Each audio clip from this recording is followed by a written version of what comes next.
الحمد لله رب العالمين والعاقبة للمتقين ولا عدوان إلا على الظالمين وأشهد أن لا إله إلا الله وحده لا شريك له ولي الصالحين وأشهد أن محمدا عبده ورسوله وصفيه من خلقه وخليله سيد الأولين والآخرين اللهم صل عليه وعلى آله وصحبه ومن اتبعهم بإحسان إلى يوم الدين أما بعد. Mes chers frères et sœurs, dans quelques heures, nous allons rentrer bi'idhnillahi tabarak wa ta'ala dans la dernière décade du mois de Ramadan. Dans les 10 derniers jours du mois de Ramadan. Ces 10 derniers jours-là sont très très importants. Ils sont à valoriser. Il va falloir redoubler d'efforts dans cette dernière décade. Pour ceux qui ont été constants, avec un bon rythme depuis le début de Ramadan, là ce qui arrive, c'est plus important que le début de Ramadan. Et pour ceux qui ont été insouciants, et qui n'ont pas assuré pendant les 20 premiers jours, ce qui arrive est trop important. Ça va vous permettre de gagner beaucoup de hasanat et de vous faire pardonner, bi'idhnillah, vos manquements. Mes chers frères, mes chères sœurs, notre prophète, sallallahu alayhi wa sallam, c'est notre modèle. Et lorsque les 10 derniers jours de Ramadan entraient, il avait l'habitude, alayhi salatu wassalam, de faire plus d'efforts que dans les 20 premiers jours. Selon Aïcha radiallahu anha, le messager d'Allah sallallahu alayhi wa sallam, quand entraient les 10 dernières nuits de Ramadan, il les veillait en prière. Réveiller sa famille, oui c'est très important.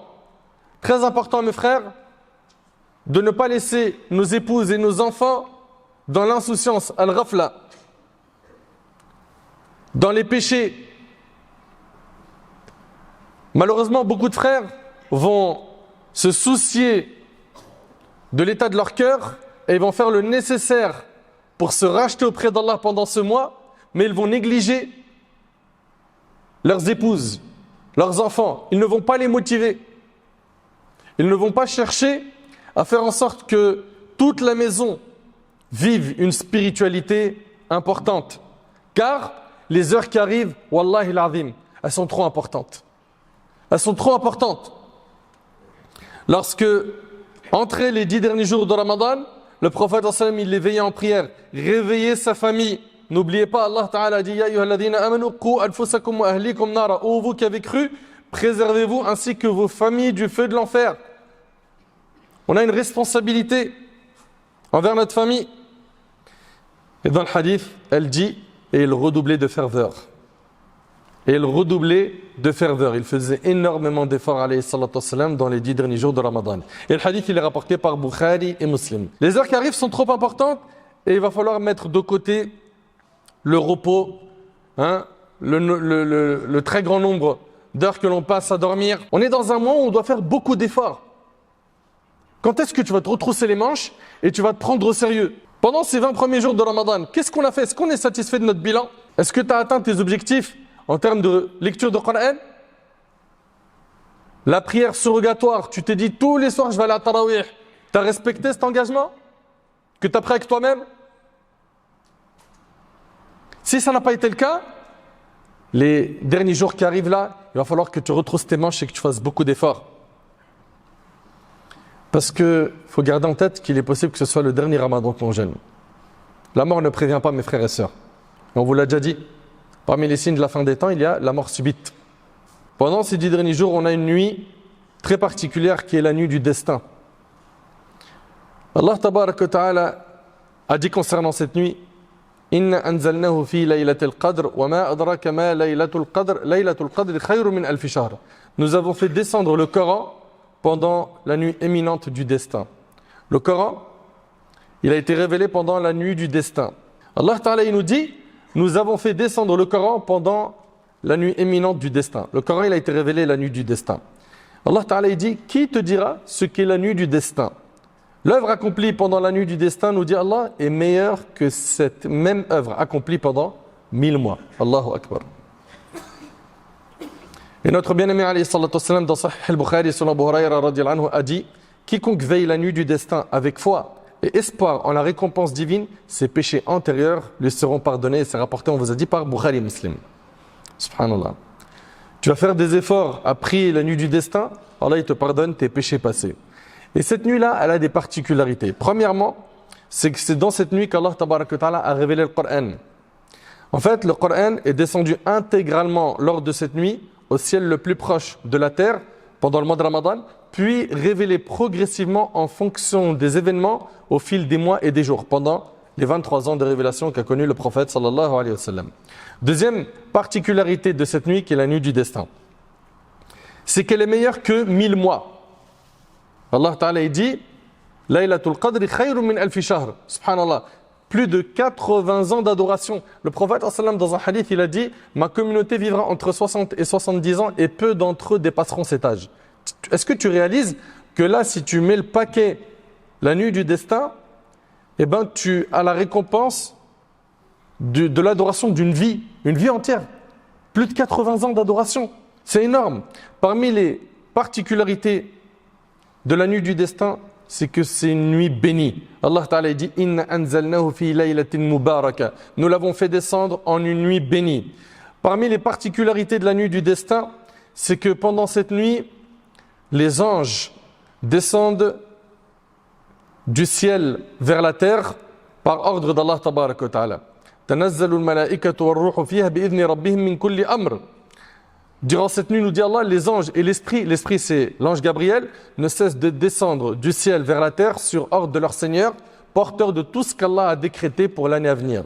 Cette nuit-là est tellement importante, la nuit du destin, qu'Allah Tabaraka wa Ta'ala a révélé une sourate, subhanallah, une sourate complète pour parler de la nuit du destin. Vous connaissez tous sourate Al-Qadr. Mes chers frères, mes chères sœurs, cette nuit, la nuit du destin, on a dit qu'elle se trouve dans les 10 derniers jours. Mais quand exactement? Le prophète il a dit dans une parmi les nuits impaires de la dernière décade. C'est-à-dire que ça peut être soit le 21 du mois de Ramadan, ça peut être le 23, ça peut être le 25, ça peut être le 27. Et d'ailleurs, souvent, nos mosquées sont pleines le 27. C'est pas systématique que c'est le 27. Ça peut être également le 29 du mois de Ramadan. Aïcha radiallahu anha, la mère des croyants, radiallahu anha, relate que le prophète a dit « Cherchez la nuit du destin dans les nuits impaires des 10 dernières nuits. » Vous entendez? Cherchez la nuit du destin dans les nuits impaires des 10 dernières nuits, c'est rapporté par Bukhari et Muslim. Et Ibn Hajar rahimahullah a dit « La vie le plus fort est que la nuit du destin change de jour chaque année, mais reste dans les nuits impaires des 10 derniers jours. » C'est-à-dire soit le 21, soit le 23, soit le 25, soit le 27, soit le 29. Cette année, ça peut être par exemple le 21. L'année prochaine, ça peut être le 25, ou hakada, comme vous avez pu comprendre. Ibn Abd al-Barr, rahimahullah, est de cette opinion. Ibn Abd al-Barr, annaha tantaqil fi kulli witrin min al-ashr al-awakhir. C'est dans Tamhid. Il est de la même opinion qu'Ibn Hajar, qu'elle change de date chaque année. Très bien. Et si Allah subhanahu wa ta'ala a caché la nuit du destin, qui vaut mieux que 1000 mois d'adoration, c'est pour qu'on fasse des efforts pendant justement les dernières nuits de Ramadan. C'est pour qu'on fasse des efforts pendant les dernières nuits de Ramadan. Tout comme il a caché l'heure d'exaucement du jour du vendredi. Pourquoi? Pour qu'on fasse des efforts à faire dua pendant la période où l'imam est sur le minbar jusqu'à la salat et aussi la dernière heure du asr. Comme vous le savez, le dua il est exaucé. Aïcha radiallahu ta'ala anha a dit au messager d'Allah, s'il m'arrivait de savoir quelle nuit est celle du destin, dis-moi ce que je devrais y dire. Et là le prophète sallallahu alayhi wa sallam lui a dit de dire Qouli Allahumma innaka afuun tuhibbul afwa fa'fu anni. Voilà ce qui est recommandé. Ça, c'est ce qui est sunnah. À dire quand? La nuit du destin. Donc dans les nuits impaires, rappelez-vous de dire cette invocation. Allahumma innaka afuun tuhibbul afwa fa'fu anni. Ce qui signifie oh Allah, tu es certes pardonneur et tu aimes le pardon, alors pardonne-moi. Et c'est rapporté par Tirmidhi. Et Aïcha radiallahu anha, elle a dit Law araftu ayya laylatin laylatul qadri ma sa'altu Allah fiha illa al-afiya. Elle a dit si j'avais su quelle nuit était Laylatul Qadr, je n'aurais demandé à Allah durant celle-ci que le salut. Que le salut. Et elle a dit également Law alimtu ayya laylatin laylatul qadri kana aktharu du'a'i fiha as'alu Allah al-afwa wal-afiya. Si j'avais su quelle nuit était Laylatul Qadr, la majorité de mes invocations durant celle-ci aurait été je demande à Allah le pardon et le salut. Donc voilà, demandez pardon à Allah, multipliez les formules de demande de pardon pendant la nuit du destin. Il y a des signes qui nous permettent de reconnaître cette nuit. Parmi ces signes, Ubay ibn Ka'b radiyallahu anhu a dit concernant la nuit du destin, son signe est que le soleil se lève le matin qui la suit sans rayon. Sans rayon. Et c'est rapporté par l'imam Muslim. Ça, c'est le premier signe. Deuxième signe qui nous permet de reconnaître la nuit du destin, c'est tiré d'un hadith d'Ibn Khuzayma. D'après Abdullah ibn Abbas radiyallahu anhuma, le prophète a dit à son propos, à propos de la nuit du destin, c'est une nuit douce, ni chaude ni froide, dans laquelle le soleil se lève avec une légère rougeur. Donc premièrement, c'est une nuit qui sera suivie d'un soleil sans rayon. Également, le soleil se lève avec une légère rougeur. Et troisième signe, c'est qu'il est clair. Le soleil est clair. Ça, c'est les trois signes. En dehors de ces signes, tout ce que vous allez entendre, c'est faux. Mes chers frères, mes chères sœurs, parmi les choses qui sont recommandées pendant les 10 derniers jours, il y a l'i'tikaf, la retraite spirituelle. Le fait de rester dans la mosquée, de ne pas en sortir pendant les 10 dernières nuits de Ramadan. C'est ce que faisait le prophète pour pouvoir gagner la récompense de la nuit du destin. Bien évidemment, ça faire dans la mesure du possible, car je sais qu'aujourd'hui les gens travaillent, ou bien ils sont étudiants.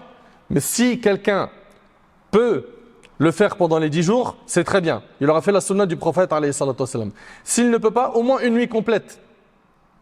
Au moins une nuit complète. Le week-end par exemple, que ce soit pour un étudiant ou pour un salarié. Et si jamais celui qui travaille peut poser des congés pour se ressourcer, qu'il le fasse. Qu'il le fasse. Subhanallah, combien de fois on prend des vacances pour notre corps, pour reposer le corps? Mais pourquoi on ne prendrait pas des vacances pour reposer notre cœur? Ceux parmi vous qui ont déjà goûté à la retraite spirituelle, l'i'tikaf, wallahi l'azim, c'est quelque chose de très fort pour la foi. Tu es à la mosquée, tu fais rien d'autre à part des ibadat. Ta foi, elle augmente. Tu es entre salat, ablution, dhikr, dua, lecture de Coran, tarawih, écouter un dars. Donc ceux parmi vous, les frères, qui ont cette possibilité, faites cette sunna. L'i'tikaf, c'est quoi?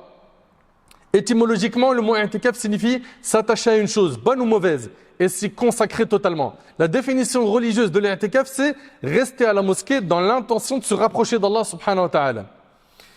Et notre bien-aimé alayhi salatu wassalam, c'est ce qu'il faisait.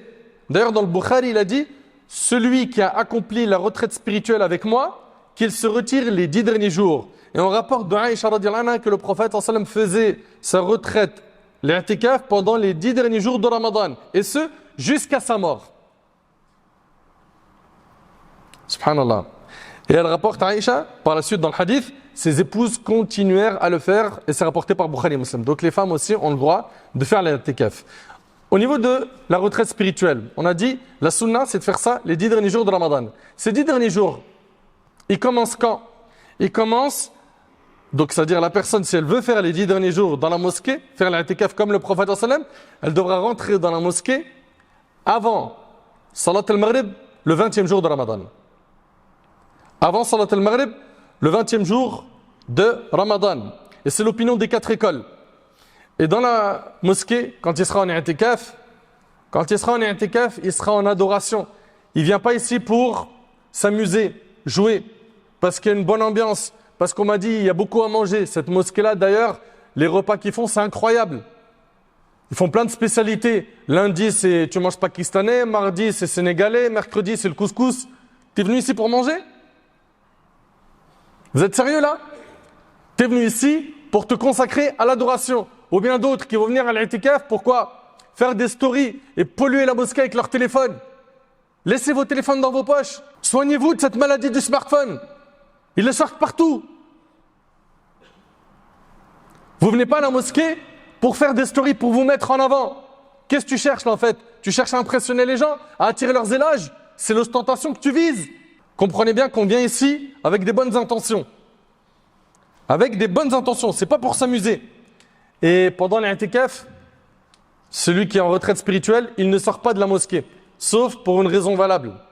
Par exemple, il est en état de janaba, il n'y a pas possibilité pour lui de faire la douche à part en sortant de la mosquée parce que la cabine de la douche, par exemple, ou les toilettes sont à l'extérieur de la mosquée. D'accord? Ou pour acheter à manger, pour un vrai besoin. Et il n'est pas permis également, pendant l'i'tikaf, ni d'avoir des rapports intimes avec son épouse, dans le cas où elle aussi elle est dans la mosquée, ni avoir les préliminaires avec elle. Allah Ta'ala dit وَلَا تُبَشِرُهُنَّ وَأَنْتُمْ عَاكِفُونَ فِي الْمَسَاجِدِ. Ne jouissez pas d'elles alors que vous observez une retraite spirituelle dans les mosquées. Donc comprenez que c'est une sunna qui serait bien qu'on la fasse revivre. Faites donc le nécessaire pour vous rapprocher des mosquées qui font l'i'tikaf et de faire cette sunna. Parmi les erreurs que font pas mal de gens pendant les dernières nuits de Ramadan, il y a le fait d'être insouciant face à la nuit du destin et de passer tout son temps, et ici je parle aux hommes et aux femmes, à faire du shopping. Pourquoi? Pour s'acheter les vêtements de l'Eid, les cadeaux de l'Eid, etc. Et ils vont passer trop de temps dans ça et ils vont gâcher ces heures qui sont hyper importantes. Parmi les erreurs, il y a aussi le fait que beaucoup de nos sœurs, beaucoup de nos mamans passent un temps incalculable à la cuisine à préparer les gâteaux de l'Aïd et elles ne profitent pas des 10 derniers jours de Ramadan. Ça, c'est des erreurs.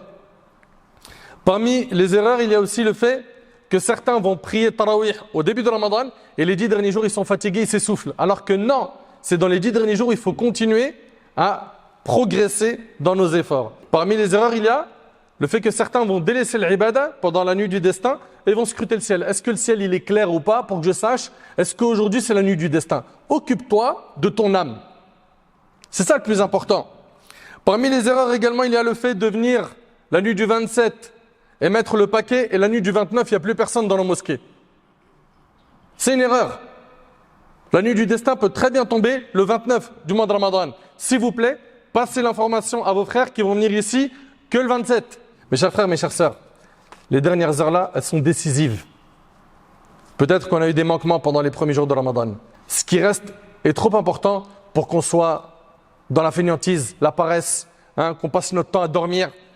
Tu as envie de dormir, tu es fatigué, c'est pas grave. Continue à faire les efforts, tu auras tout le temps de dormir et de te reposer après Ramadan. Et tu es fatigué, tu n'arrives plus à tenir le rythme avec Tarawih, etc. C'est pas grave. La fatigue, elle partira après Ramadan. Et les récompenses resteront bi'idhnillah. Donc faisons le nécessaire pour nous motiver et motiver ceux qui sont autour de nous, surtout ceux qui ont perdu leur souffle en chemin et qui ne veulent plus faire d'efforts, car les 10 dernières nuits contiennent une nuit qui vaut mieux que 1000 mois. Si Allah Tabarak wa Ta'ala te permet de faire des adorations et que ça coïncide avec la nuit du destin, imagine-toi, tu auras gagné une récompense de quasiment une vie d'adoration. Une vie d'adoration. Plus de 83 ans d'adoration. J'implore Allah Tabarak wa Ta'ala de nous faciliter ces dernières nuits de Ramadan. J'implore Allah Tabarak wa Ta'ala de nous guider vers le droit chemin, de nous pardonner nos manquements. J'implore Allah Subhanahu wa Ta'ala de nous accorder la piété, la sincérité, la véracité dans les paroles et les actions.